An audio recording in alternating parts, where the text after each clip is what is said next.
President. Yes. Sir, comment po on Zaldicos. Accusations po, sir. Let me talk about if you want to talk about the storm, we'll talk about that. I don't want to even dignify what you say. Ayaw patulan ni Pangulong Bongbong Marcos ang pagdawit ni dating Congressman Zaldicos sa kanya sa umano'y budget insertion sa 2025 national budget. Sinabi yan ng Pangulo sa kanyang pagbisita sa mga sinalanta ng Bagyong Tino sa Negros Occidental. Ang Malacanang tinawag na kanal ang unang video ni Ko at hindi raw nagbago ng script sa ikalawang video ngayon. Hearsay o sabi-sabi lang daw ang pahayag ngayon ni Ko. Hamon nila kay Ko, umuwi na at panumpaan ng salaysay. Yan din ang pakiusap ni Ombudsman Jesus Crispin Remulla na hinamon ni Ko na imbestigahan si dating Speaker Martin Romualdez. Sabi ni Remulla, pinagsusumitin nila si Ko ng salaysay para maberipika at sumailalim sa tamang proseso. Pero pinili raw ni Ko na umiwas sa proseso at sa halip ay sa social media naglabas ng kanyang kwento.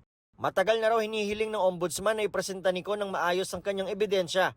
Kung ang dahilan daw ng pag-iwas ay takot, sabi ng Ombudsman, handa silang magbigay ng proteksyon. Tinawag din ni Blue Ribbon Committee Chairman Ping Lacson ang mga pahayag ni Ko na kwento-kwento lang at walang probative value dahil hindi naman ito pinanumpaan. Pumunta siya rito, mag-take out siya at sabihin niya yung statement niya, then yun ang may probative value.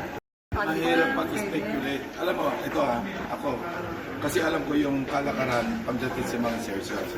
Why would, I'm not defending the president, why would he insert 100 billion sa BICAM samantalang sa NEP kaya niyang gawin yun.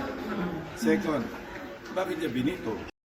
Sa tingin ni Tindig Pilipinas Convener Kiko Aquino D, dapat ilayo na ng Pangulo ang sarili sa investigasyon sa mga anomalya sa flood control projects.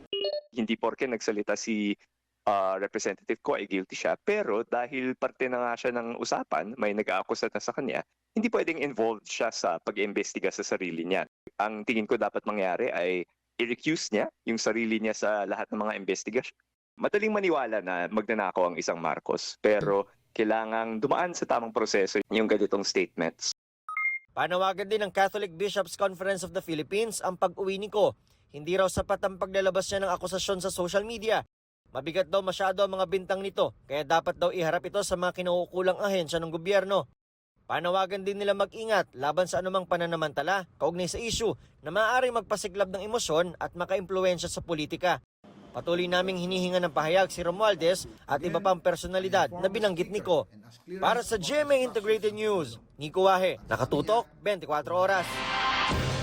Ayaw na rin daw magkomento ni dating Speaker Martin Romualdez sa mga pahayag ni dating Congressman Zaldico. Ang sabi ni Romualdez, nananatiling malinis ang kanyang konsensya.